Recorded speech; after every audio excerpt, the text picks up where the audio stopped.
Zanu PF is using MDC Alliance refusal to acknowledge Mnangagwa as the winner of the 30th July 2018 elections to justify its shoot to kill against the nation. Zanu PF is punishing the whole nation for its rigging the election, a case of collective punishment. As far as Zanu PF is concerned, it is paying back the opposition in the hard coin they have tossed us, quoting Vice President Wenger. This is a classical case of the bad wolf upstream accusing the lamb muddying the waters, argued Patrick Ramadou. Patrick is right. Zanu PF is the big bad wolf upstream, pissing in the water and then threatening the lambs downstream with death the day complain about it. Except in this case, we must never forget that we are human beings who have chosen to be as helpless as lamb before the big bad wolf. Yes, Zanu PF leaders have proven to be murderous thugs, but we must never forget that they are mortal human beings, just like the rest of us. Zanu PF thugs have tormented us these last 38 years, denying us our freedoms and basic human rights, and have abused their usurped power over us to make our lives hell on earth. It is up to us to reclaim our rights and our freedoms. The right to a meaningful say in the governance of one's country is a fundamental human right enshrined in the UN Universal Declaration of Human Rights, notably Article 1, 2, 3, and 21. In Article 1, all human beings are born free and equal in dignity and rights. They are endowed with reason and conscience and shall act towards one another in the spirit of brotherhood. Article 2. Everyone is entitled to all the rights and freedoms set forth in this declaration, without distinction of any kind, such as race, color, sex, language, religion, political or other opinion, national or social origin, property, birth, or other status. Furthermore, no distinction shall be made on the basis of political, jurisdictional, or international status of a country or territory to which a person belongs, whether it be independent, trust, non-government, or under any other limitation of sovereignty. Article 3. Everyone has a right to life, liberty, and security of person. Article 21, subsection 1.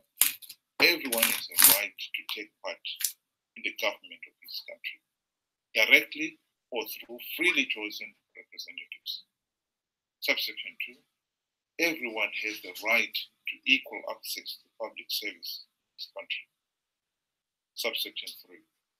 The will of the people shall be the basis of the authority of government. This will shall be expressed in periodic and genuine elections, which shall be universal and equal suffrage, and shall be held by secret vote or by equivalent free voting procedures.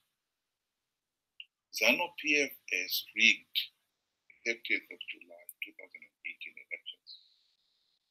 It's done so for the last 38 years, and thus flagrantly violating Article 21 above. And as usual, is abusing state machinery to beat and even kill people into submission. 38 years of Zanu PF rule has destroyed the country's economy. Unemployment has soared to dizzying heights of 90%, and 75% of the populace now live on US $1 or less a day. Zimbabwe's poverty is killing people, and the need for good and accountable government has never been more urgent than it is right now. Zimbabweans have a hard choice. Either they cow into submission like lamb to the big bad wolf and allow vote rigging Zanu PF to misrule the country and drag the nation even deeper into abject poverty, suffering, and death. Or they can stand up to the Zanu PF thugs like man to another man and demand that the thugs respect the freedoms and rights of others and the rule of law.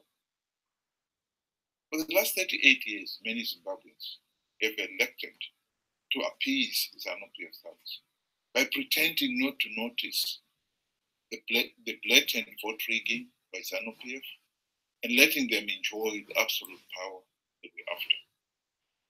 The people have done this in the vain hope that Zanu PF would then leave the people alone. As we can see, that didn't happen.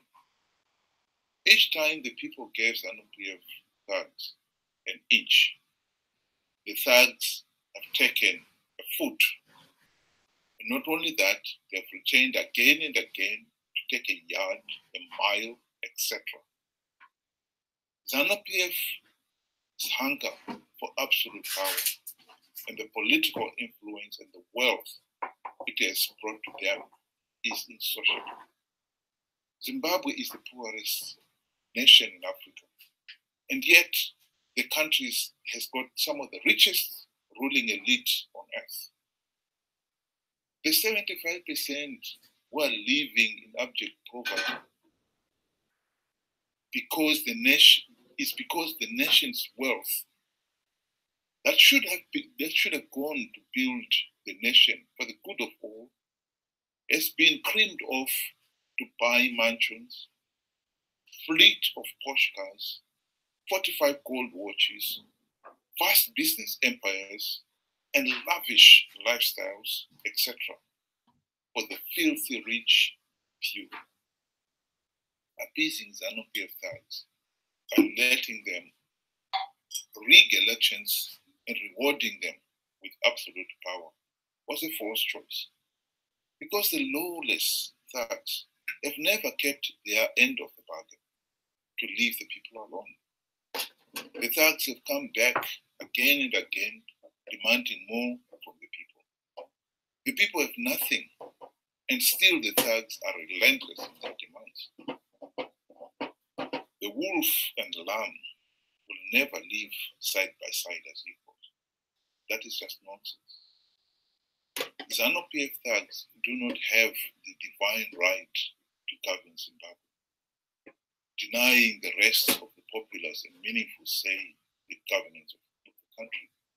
That too is just nonsense.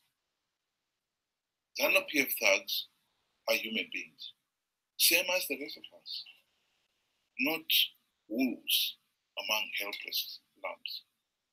And all of us are subject to the same rule of law, the same laws.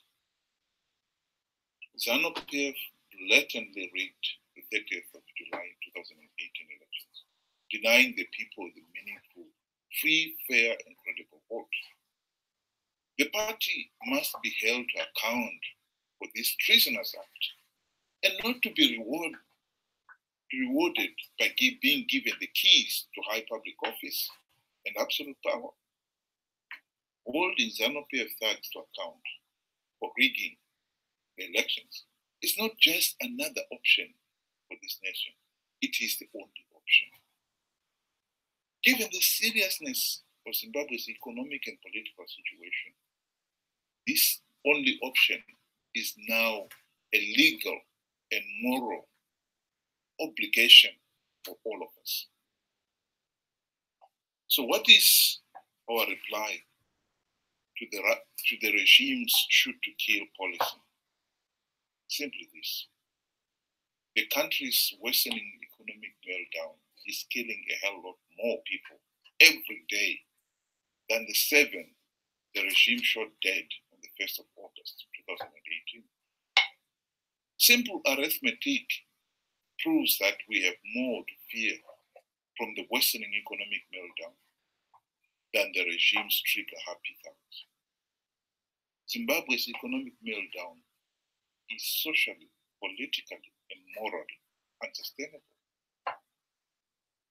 Zanu PF's corrupt and tyrannical rule will and is collapsing, just as other tyrannical regimes have collapsed.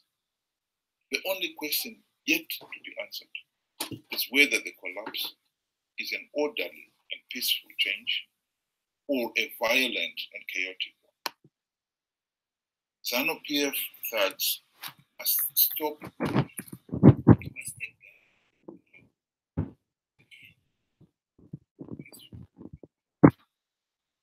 Time is running out, and the window of opportunity for peaceful change is closing.